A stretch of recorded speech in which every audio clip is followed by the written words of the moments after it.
My name is Mike Bryant, here again, Page One Power Academy. I can't believe we're on episode 8. Can you believe it, Colin? It's been a joyous ride. We kicked this series off in 2015, and we're a little bit slow to follow up, but if you missed any of the previous episodes, be sure to check out Page One Power's YouTube channel or our webinar page on our website. We've got them all right there. You can watch them in one place. Very convenient. But let's get into this, shall we? We're saying hello from Boise, Idaho. That's the world headquarters for Page One Power. Woo! 208. The 208. Yeah, that's exactly right. And just happy that you could all join us wherever you may be. But that's where we're at, Boise, Idaho. That is myself. My name is Mike, and I've been happy to be associated with this company for a couple years now, and looking forward to moving through this summer season with some more information about links, about SEO, about digital marketing, and today we're getting really deep. We're going into that CRO world. Yep. So next up, you know this guy. He has crowned himself, and you'll find out why very soon. Just look at that. Take a good look at that crown on his head. Colin Eggleston, everybody, Director of Training.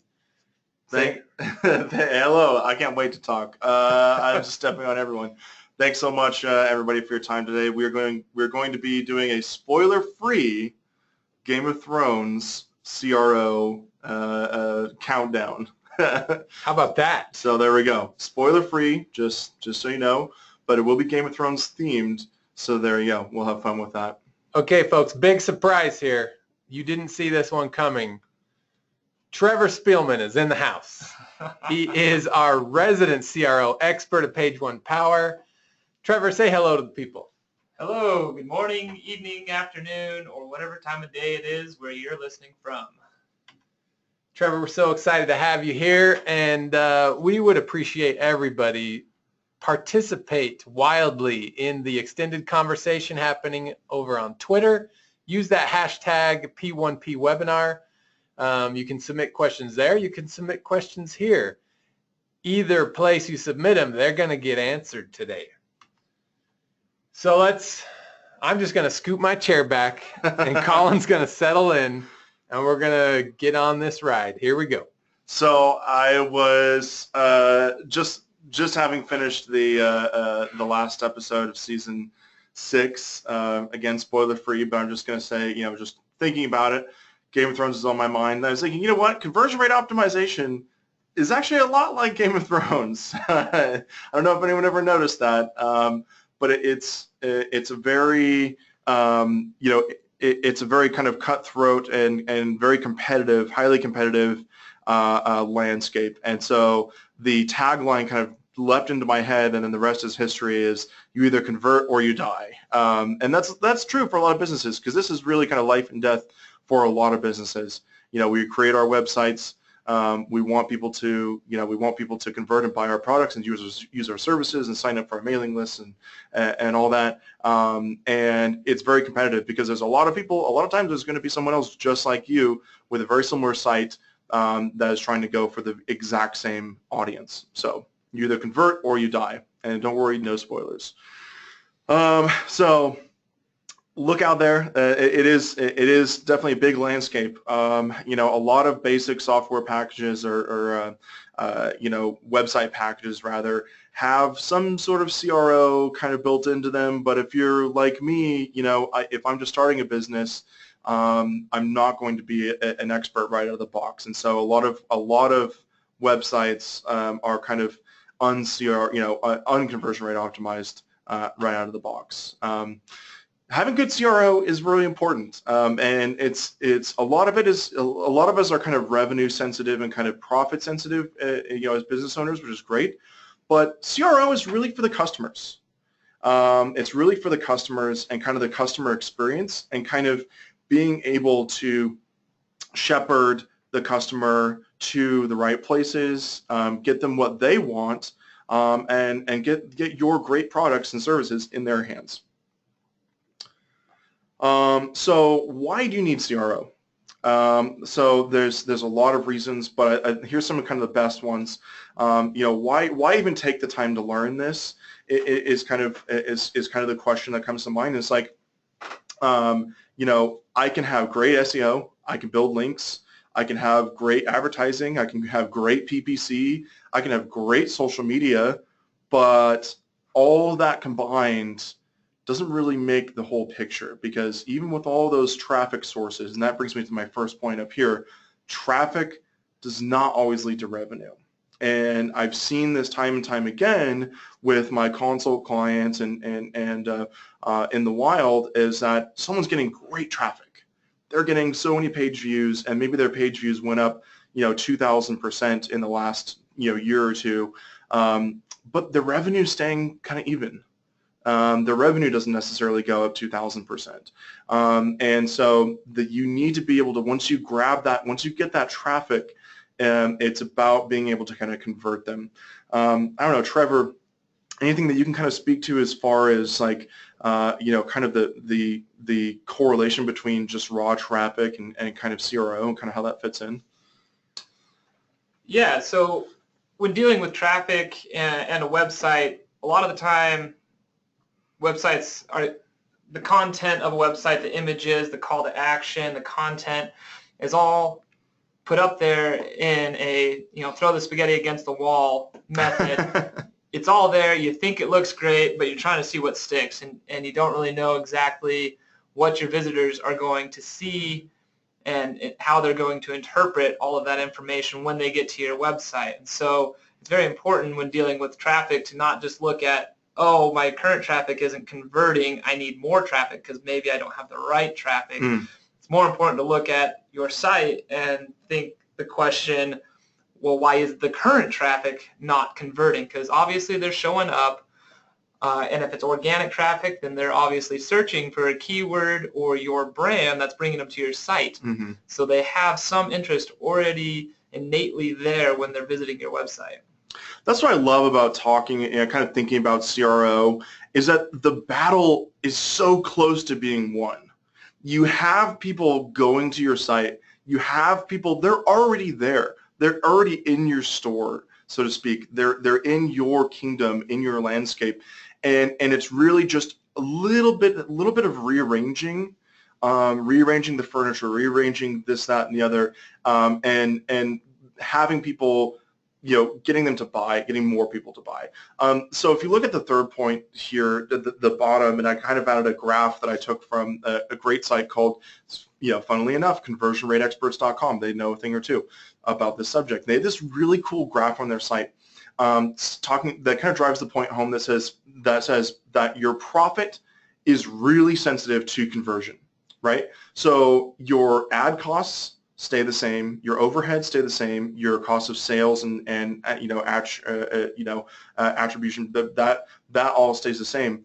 But your profit can be low or your profit can be high, and all those things will stay the same. So your overhead won't increase if you increase CRO, right? If you optimize for conversion, your profit can increase, but your overheads usually stay the same.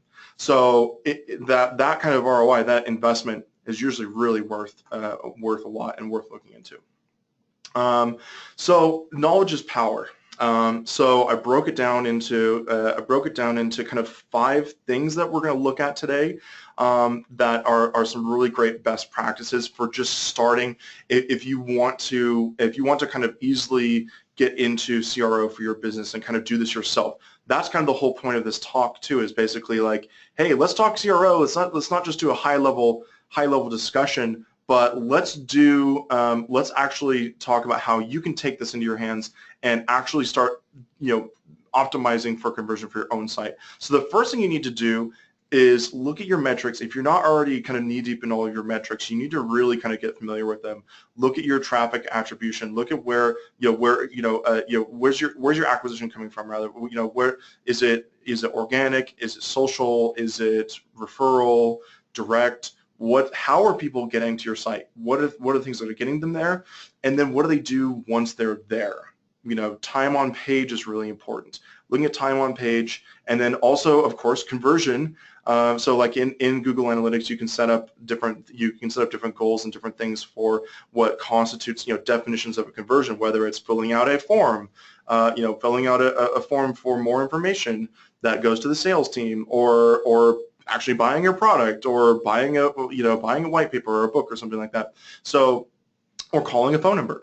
And so you can kind of set those, so how many times those actions take place, and that's really kind of where you get your baseline conversions for your metrics. The other thing we're going to talk about today is having an ultra clear message in your landing page. So whatever landing pages, and also another best practice too, I'll throw this out there, is have a lot of landing pages. It's actually worth the return on investment to have more than one landing page, depending on the type of visitor, the type of situation that they're in. So if they're looking for one certain type of product, or if they got here through social media, maybe have a social media more branding page, a landing page to kind of help with that. So more landing pages are actually better. So clear message, minimize distractions. We'll talk a lot about that. Use trust signals on your landing pages.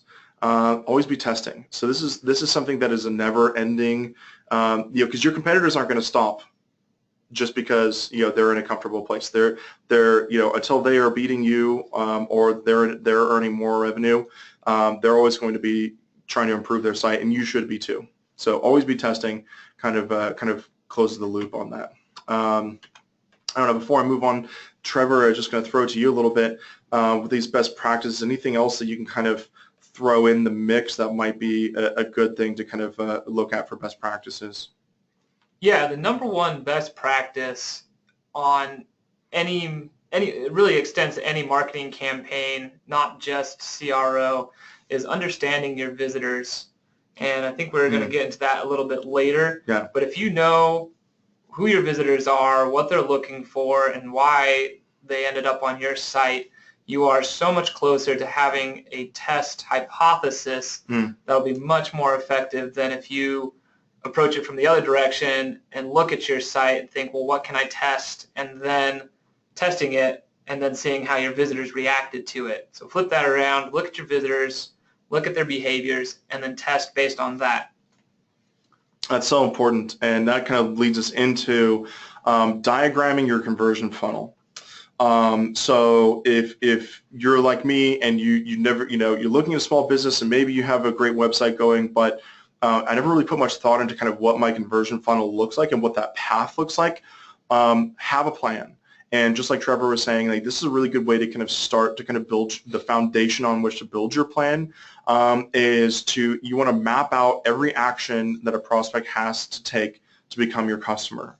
So from basically clicking on this link to take you to the sign up page, or is it adding this product to your cart, and then how many clicks does it take to actually get to the checkout, the full checkout, you're entering credit card information, all that. What is that path? And understanding that journey is going to help you understand your customer and their experience. So establishing a baseline. So looking at these, here's some things that you need to have a clear understanding of with your baseline. This is what we mean when we say establish a baseline. Go to Google Analytics or Bing Analytics or both. Look at your referrals. Where are people coming to your site? What is your bounce rate on your landing page, right? So if you have if you have people pogo sticking and they're getting on your landing page and jumping right off, that means that you're not delivering the content that they were expecting. So if they pull you up in organic search, they click on you, and you see that the time on page is like under 6 seconds, and it's basically just a quick bounce. It's load, look, bounce. Then that means that they're not seeing the content that they want. They were drawn there by your title and description, and so that should be good to go, or maybe that might be a little misleading. At that point, if you're looking at the bounce rate and it's a high bounce rate on your landing page and they don't, obviously not converting at that point, then you need to change around the content to match the user intent.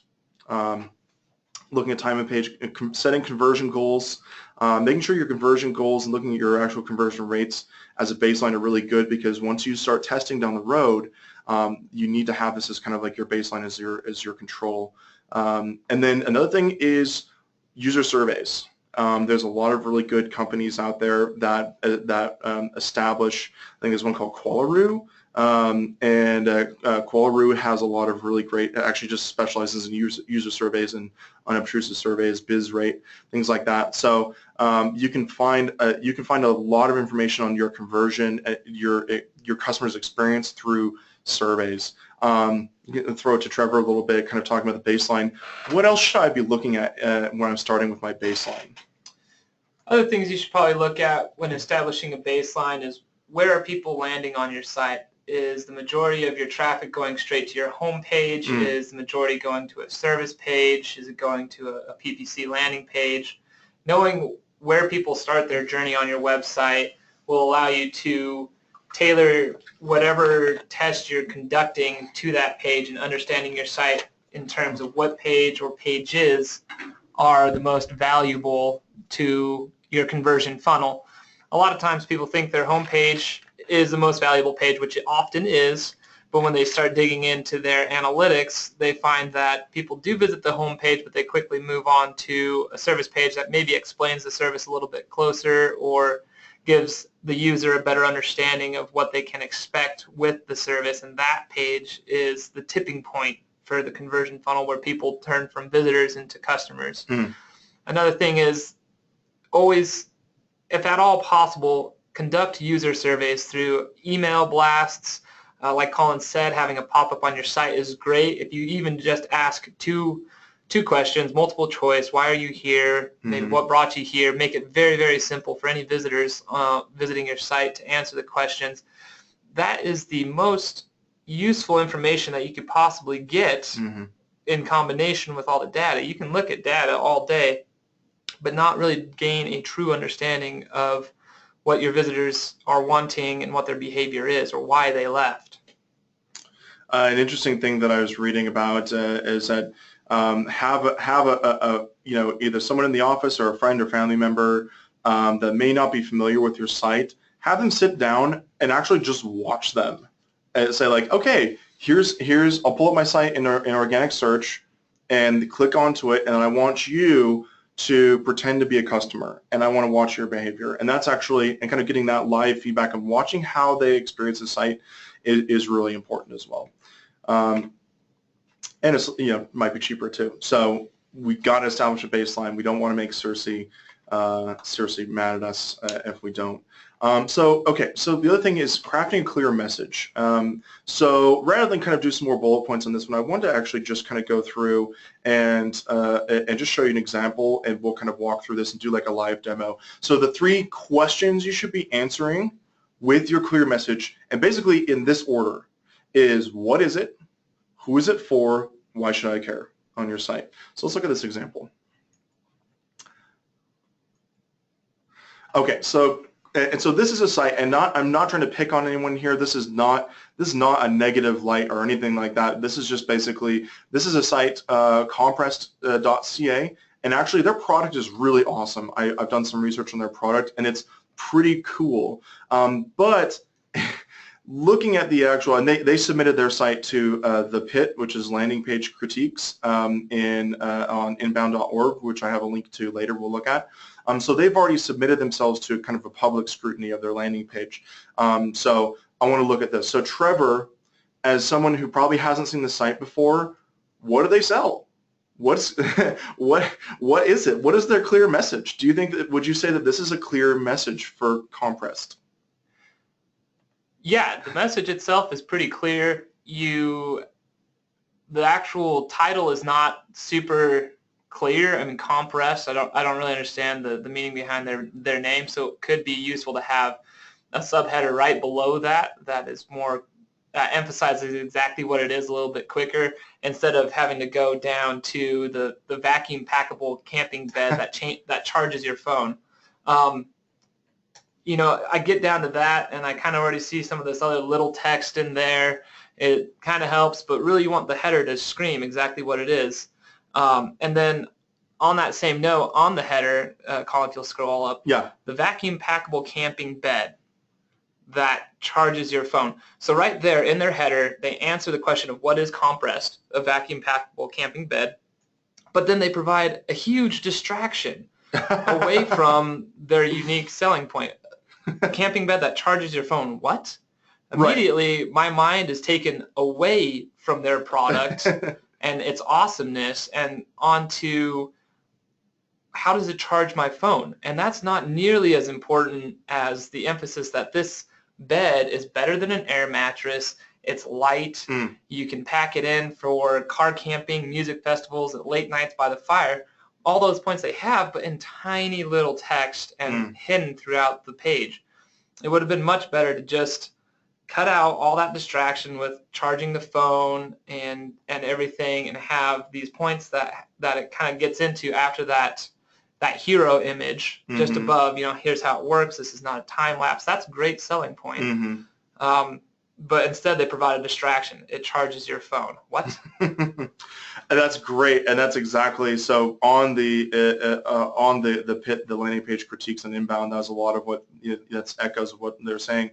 The one sticking point that the landing page critique, and I echo this as well, is that when I see the name, the brand, which I assume is also the name of the product, which I don't know yet. That's just the name of the company, I guess. And then right off, what's the first thing I read? The bed for good times. I don't know what that means. I don't know what that means to me as a customer. What is good times? What is their definition of good times? You can take that however you want, right? And so then it's like all this weird, that's kind of a weird phrase to kind of launch off with, because that's not, the bed for good times is not really their unique selling point here. The unique selling point is that they have this mattress that is multifunctional, comfortable, and compact, right? And it also charges your phone, I guess, too, which is kind of a nice value add. And so the bed for good times, perfect for camping, music festival. Okay, I don't even know. So the other thing that they said too, which is funny, is the bed for good times, perfect for car camping, music festivals, late night. I still don't know at this point. I still don't know what type of bed they're selling me. I don't know if it's like an actual bed, like a Serta sleep comfort bed that goes in my it's a 4-post bed in my bedroom at home, or is it one that I can just throw in a backpack?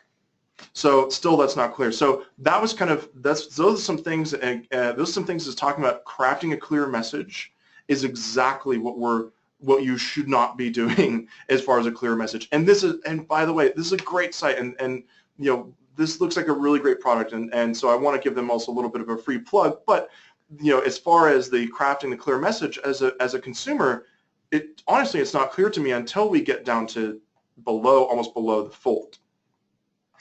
So yeah. Oh, sorry. Yeah, you had something to add? Oh, I was just going to say a better way that they could, in my mind, looking at this from a conversion rate optimization standpoint, is that subheader that they have underneath their title. I would go along the lines of Comp Rest, the ultimate outdoor bed, a vacuum-packed foam mattress that provides the best insulation, ideal for car camping, music festivals, and late nights by the fire. Immediately, ultimate outdoor bed. Okay, so it's meant for camping. It's designed to be outdoors. Perfect for, it is a vacuum packable, so that cues most people that it's not going to be very good for backpacking, because most backpacking beds you have to roll up and stash in that manner. You're not going to lug around that portable vacuum in your backpacking backpack. And then you reinforce that idea with the ultimate bed for car camping, music festivals, and late nights by the fire. So immediately you tell a visitor what your company name is. You tell them exactly what you're selling, the ultimate outdoor bed, and then you give them a vision of what they could be using it for, so they can immediately relate and see themselves using your product. I love that you touched on that. So that customer experience is like, I get to this page and I instantly want to be taken kind of on a visual narrative journey. How can I see myself doing awesome things with your product? I love that, and that's such an important aspect to have on any landing page. And we've only talked about the content so far in terms of words, right? But another manner that they could have reinforced that is that hero image in the background. It's really hard to identify exactly what they're showing us. I mean, it's a beautiful, scenic picture, but it's only a very small portion is actually dedicated to camping. So so a better one could be users actually using the comp rest around a campfire. So it provides that immediate clarity of what is this product and how is it used. It's absolutely right. Yeah, it's something that even with just my first impressions on the site, even with a below the fold here, it's in the bag. It's so with the tent here, I got the tent in the background. Is compressed a tent? Is it what's going on? It's in this little packing here. Oh, it's a bed. Okay, I get you. But I'm already way below the fold. I don't know what's happening. So anyway, there's that. Lovely site, lovely product. I'll probably buy one here myself. And so good. Let's look at another best practice here. Minimizing distractions. Let's talk about minimizing distractions. So here we have Payday Loans, fastcashonline.com. They actually rank really well. They probably get a lot of traffic, but this site to me has a lot of distractions. If I'm trying to actually convert, if I'm a customer and I want their product, to me my journey, I don't know where my journey starts and where it ends. What do you think, Trevor? It's like Donald Trump's hair. Oh, there we go. Shade thrown. Shot fired. Shade thrown. We got distractions galore. I don't even know where to start. And that's one of the big problems with this page. We're looking at a very unfriendly user experience with high contrast text on a dark background. That's always known to be hard to read and hard to follow. Mm-hmm. My eyes are immediately drawn to two places: open 24 hours, classic neon sign, and then to the far left, no bowl is. I mean, I'm assuming that's what that means. I think that's pretty clear. But then I don't really know what they're trying to.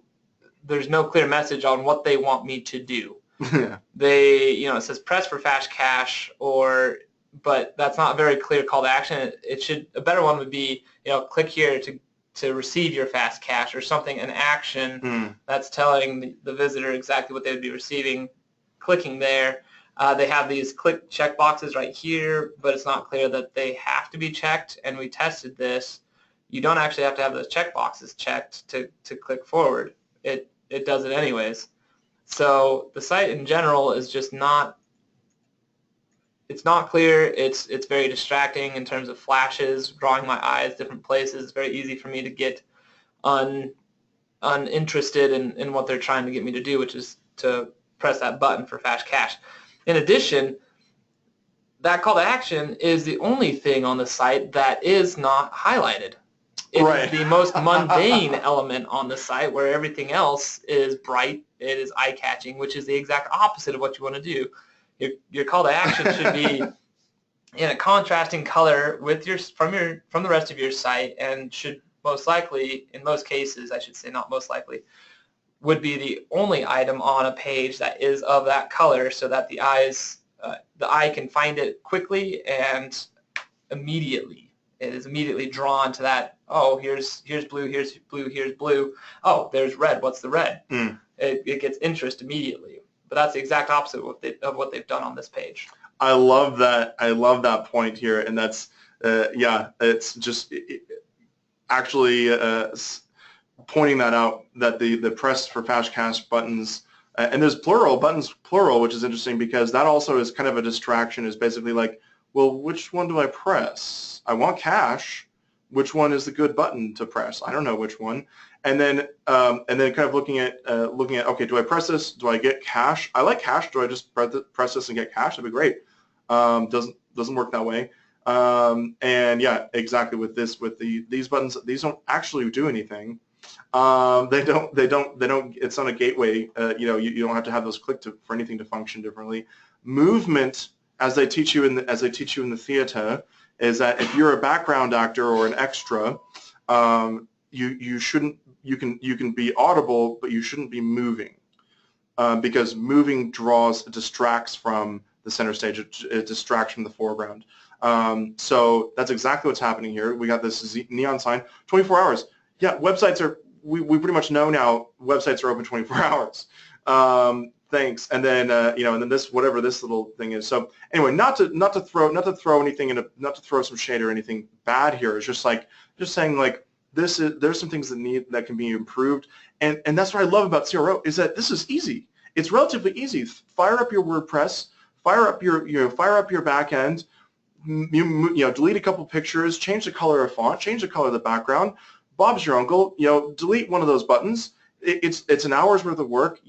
Throw some Game of Thrones on in the background. There you go. Okay, so let's move on to so we talked about minimizing distractions. Trust signals. So that's another thing that's really important is showing these types of trust signals when you, especially when it's like a cart type thing where it's like, okay, my product is $29.99. It's a software as a service, so you sign up for our subscription package, and here's some trust signals to show you that your credit card information is secure. How are trust signals important, Trevor? Is that kind of the end all be all there?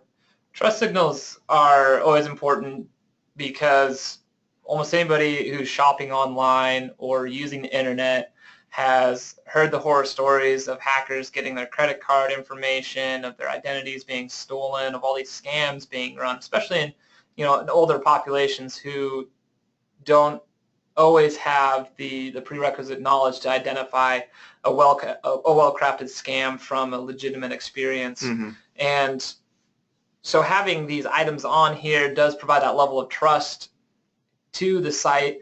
But in addition, make sure if you're putting trust signals on your site, most of these, like the Norton Secured, the VeriSign Secured, they are recurring trust, they're recurring services. So it would say, VeriSign 2016 or checked, in the last month or so. And if you click on that signal, if it's properly formatted on your website, it'll actually take you to a page on VeriSign and give you the information that it was, that page was checked last week. It's still verified as secure. There's nothing nefarious going on it. So don't just slap these pictures on there and right. think that's good enough. Make sure that they actually link in so that somebody, investigates your trust signal that it turns out true. I want to look at, and this is actually a really good example, Plum Lift-A-Door site, excellent CRO, just in general. This is a really good example for those of you that are looking at the deck later on. Use this as a pretty good indicator for kind of like a good baseline for good CRO. Tell me about these trust signals. Are those the kind of trust signals for this type of business? Do I need to go more? Do I need to have them in a different place? Or is having come at the footer a good place for these trust signals? So it's all about what action that you're requesting. General trust signals like BBB accreditation, any sort of local accreditation, that can all go in the footer. That's kind of a industry established location for them. You can look at almost any website and there'll be trust indicators in the footer. If you're an e-commerce store, have your credit card security and everything on multiple pages. It could be on the product page, and then definitely have it throughout your checkout process so that it's reinforced as people are actually pulling their credit cards out and dialing in the numbers for the purchase. That's the most important place to have it, is make sure that as they're putting their credit card information in, there is zero doubt in their mind that their information is safe in your website's hands. So you don't want to have the credit card related stuff on maybe just the home page alone, and then the cart is empty. The cart doesn't have those trust signals. You want to have them where, along the journey where maybe my card is out, or maybe I'm typing my number and I can see those, and it's reassurance as a customer. Do you know maybe off the top of your head if there's some numbers that we can kind of point to as like the difference between if I have them or if I don't, like how much of a difference it typically makes? If you don't have that on the top of your dome, that's great. But I'm just curious, just to kind of see how that makes an effect. I don't have specific numbers, but I do recall reading a case study with an e-commerce store that was optimizing their checkout process, and I believe I recall reading that when they put their trust signals on there for the credit card checkout process, and that's why I really bring that one up. They saw a boost of 25% increase in conversion rate and cart abandonment, decrease in cart abandonment. Wow! Just by putting those verified by trust signals on the page. I'll take that. Definitely. If I just change that one thing and get 25% increase in conversions, that's a good day indeed. Yeah, trust signals is definitely something, part of that user experience, because the user doesn't necessarily know you. You know, we can't all be Apple.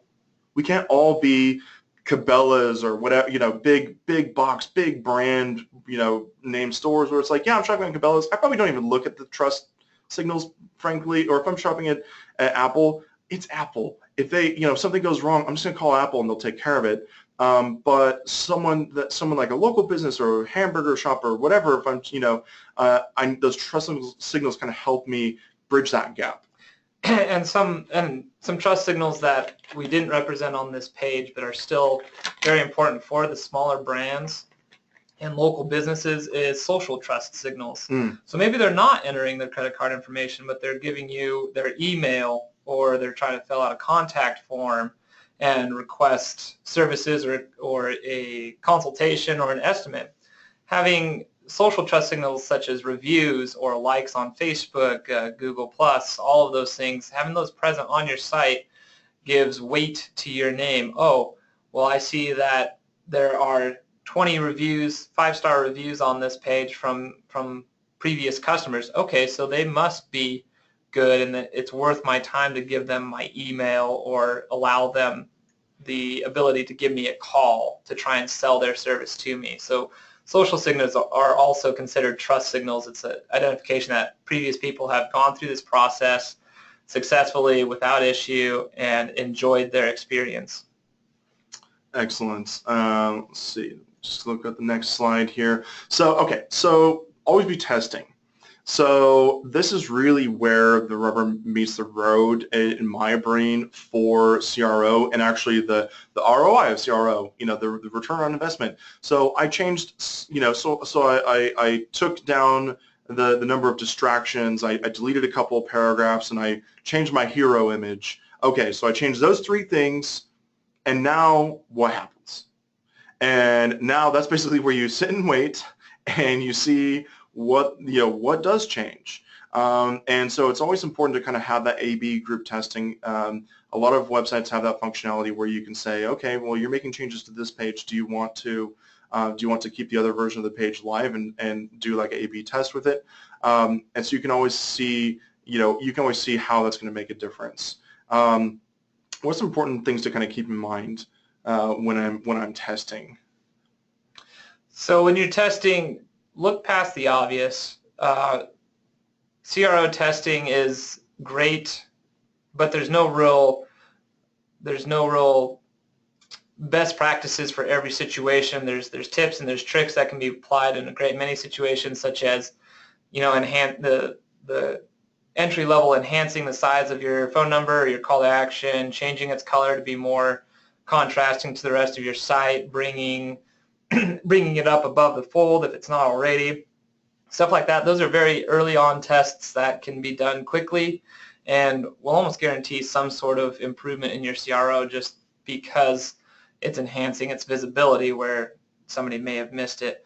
But then you can get down into the more advanced or non-obvious tests where you're looking at what traffic type is converting the most.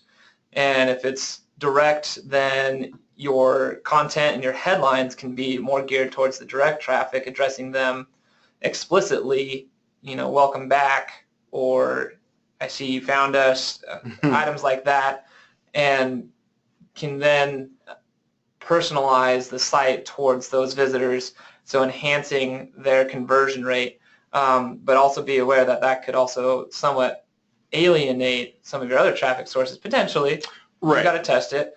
But then organic traffic, it's keyword based, so you need to make sure that your this is kind of SEO and CRO, but you need to make sure that your message is consistent from why you showed up in the organic rankings, and then make it very obvious that your keywords are there and this is exactly why they found your site when they searched for your service. Quick question. Do I want to change 5 small things, or maybe maybe one big thing and then just test it? Or do you want to do like a whole redesign of a page, like 20, 30 things, and then just A/B test that. What's the better way to kind of go about it? So there's a couple of different ways that you can approach it. Most A/B testing is a single element on the site. So you're testing one page that has the phone number in the upper right-hand corner. The other page has a click-to-call or a contact form where the phone number was, and seeing which one converts more people. Are they wanting to just email you, or are they wanting to call you? Then you can get a little bit more advanced where you do A/B cluster testing, where you actually change a cluster of items. It's not you're just changing one element, you're changing maybe where the call to action is located and the text around it, so that you're clarifying what the call to action will provide the user. Mm-hmm. Call now for a free estimate instead of just saying call now or having to contact us button. You're clustering where you're targeting, and it's all elements that are linked. So you're not clustering the call to action and then the hero image and then where the bulk of the content's located. That will obscure your actual findings. Which one actually provided the increase in conversion? Was it the call to action? Was it the hero image? Or was it the content?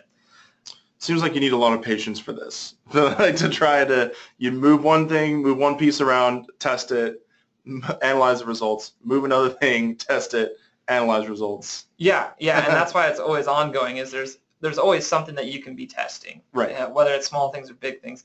And then if you really want to test something big, and rule of thumb is the bigger the change you make, or the closer it is to your or the farther down in your sales funnel it is, the bigger results that you can expect to see.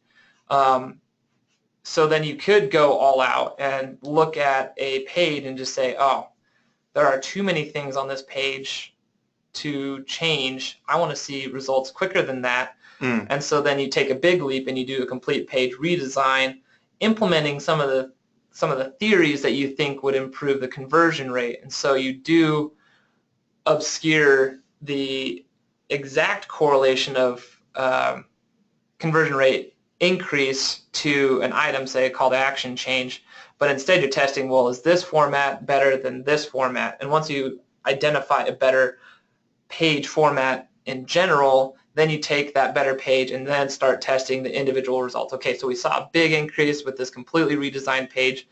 Now I'm going to dial it in and make it as optimized as possible. So you can take big leaps like that, with the understanding that the bigger the leap you take, the greater chance of success you can have. But also, if you take a leap in the wrong direction, you could see the opposite of that. You can see your conversion rate drop because you removed a vital, selling point in the content, or an image that really moved people when they visited your site. Right.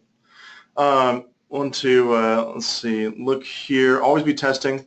So we say not today to bad CRO.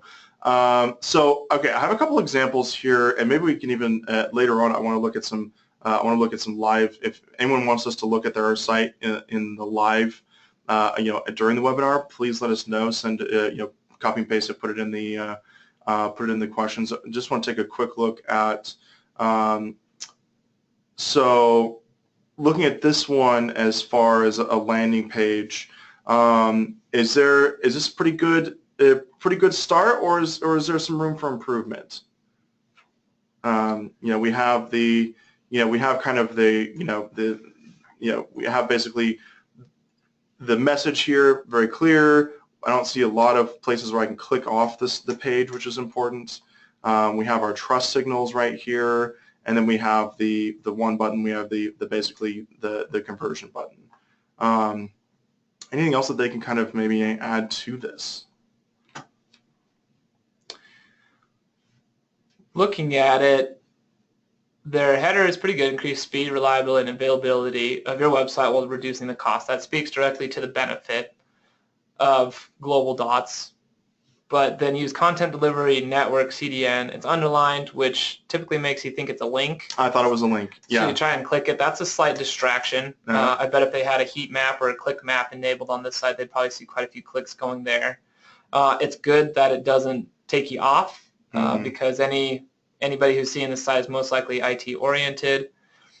They have their trust signals right there, and 250 plus other companies.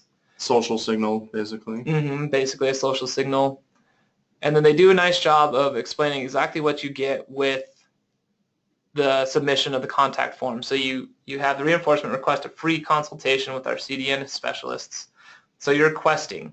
Something that can maybe be improved there is receive a free consultation, because it breaks down that barrier that the visitor is doing an action or doing any of the legwork. We don't want visitors to request.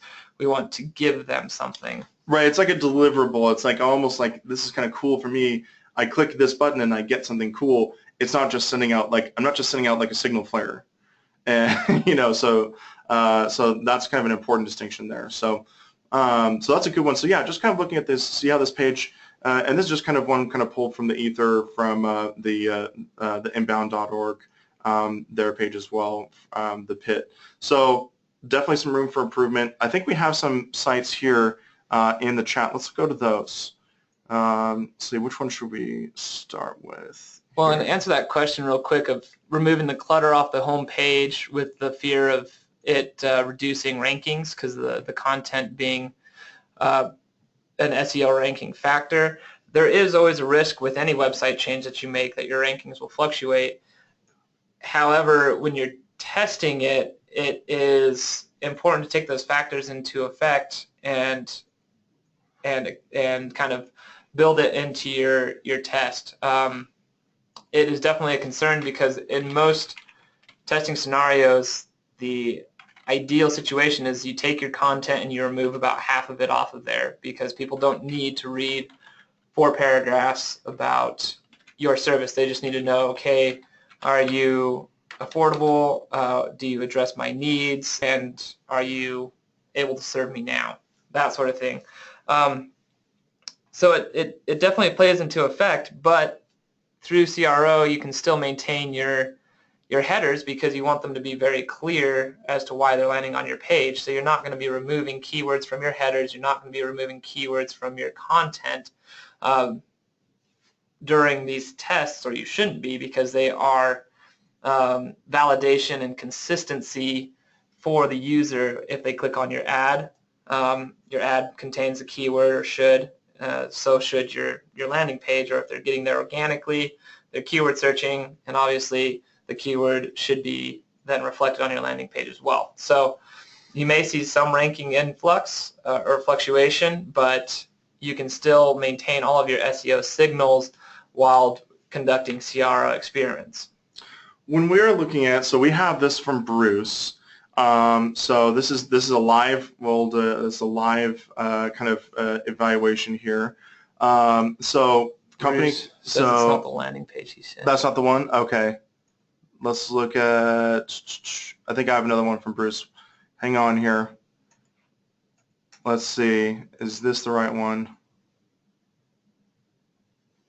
There we go. Okay, that looks like it. Okay, so from Bruce. So there we go. Yep. Thanks, Bruce. So let's just do a kind of a live walkthrough. So I'm a customer. So for the clear message, I need to see what it is. Why does it matter? What does it do for me? So right here, so I'm looking for the clear message. What do we have here? Still researching small business loans. Download this guide. Okay, so we got the guide is kind of the product that I'm going to get from this experience. Now I'm just looking right now. So what I'm looking for right now, everybody, is how many areas can I click to get off of this page? So do I have here? Okay, I can click off there. I can click these buttons up here. I can click off. So there's some exit points from there, and I think Trevor can kind of weigh in on those. I think I might have also the ebook right here, so I can click on here. That takes me away. So I'm seeing a couple exit points. I do like, as a customer, I like this. We'll email an application to you right now. That to me inspires confidence. So I put in my name, I put in the email address and phone number, and I know exactly what I'm going to get. And so this is going to be something that's going to be delivered to me. So I like that so far as a customer experience. Two different things on the same. Yes. There are, yeah, we have the dual thing. So Trevor, I'm going to let you weigh in here. We got the trust signals at the bottom as well, which I like too. So I'll throw it to Trevor here. So Bruce, you said this is a remarketing landing page. Is it a email remarketing, or are you targeting them through AdWords remarketing?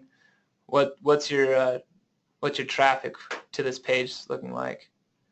And I'll let you answer that real quick right now, because that'll influence how I view this page depending on what your content of either your email or your ad looks like, because it should be reflecting in your ad what they're going to expect to see on the page.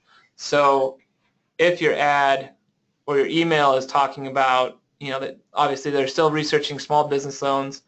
If you're speaking towards your ebook in your AdWords marketing, they've already been okay, perfect. Okay. So they've already seen your small business loans pitch. They should have an idea of what you can offer. My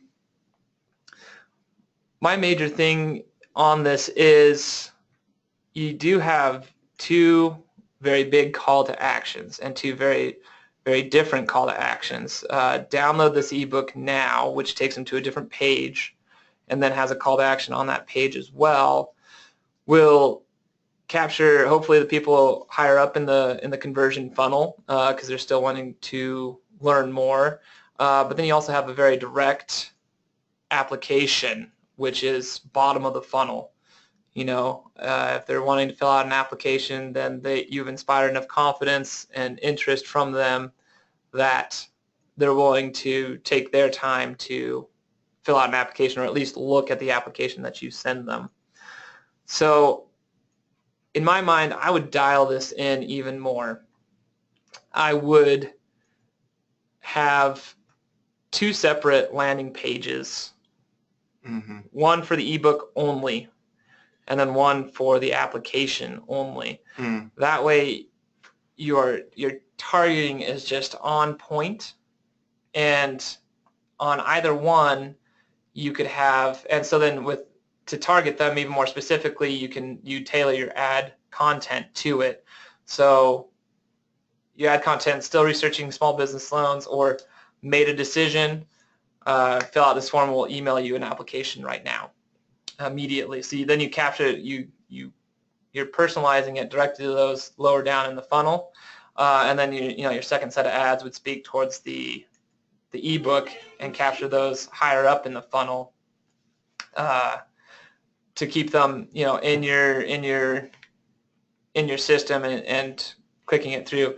Now, if you still want to have both conversions on the page, reduce the emphasis on one of them down, so that you have a primary conversion and a secondary conversion. Because looking at this page, they're both equal priority in my mind when I look at the page. Kind of center equally screen. Sized. Yep. Almost, reading left to right, you see the ebook first, call to action. I don't know if this is going to get me the ebook or this gives me the application form. Bruce sent over this. So this is the small business loan page specifically. So another landing page for that.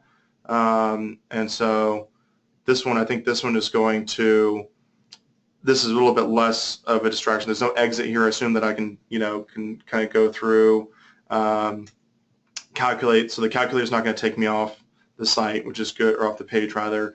And then we have just this call to action right here under the email, the application right now, the trust signals. So this is kind of a good differentiation from that, rather than having having the guide, having this split attention there.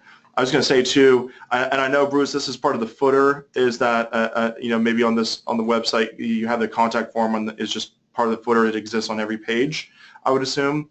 But this content, as a customer, from a CRO vantage point, I see this. I enter my name, email, phone number here, and then I see it down here. I don't know which one's going to get me what. Am I going to get, is this a contact form too? It's the application, but do I also have to fill out something separate? So just from that standpoint, that might be advantageous to kind of see A/B, just whether if we take off the contact from the footer or whatnot. Yeah, so we're doing A/B tests for these two pages. Okay, so that is, I think this one, with this one right here, if we're A/B testing here, then this one is going to be the one that I think I think is going to see a little bit better results. What do you think there? What I like, Bruce, a lot is how you've structured your contact form.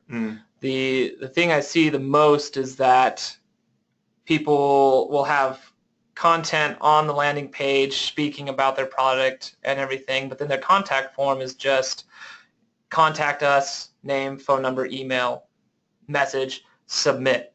That is so uninspiring, does not even push somebody to contact you, doesn't tell them anything about what they would even expect to receive when submitting something. So what I really like and what I think you've done very well is you made it very clear, we'll email you an application right now, and then you reinforce that in your button, get an application form now.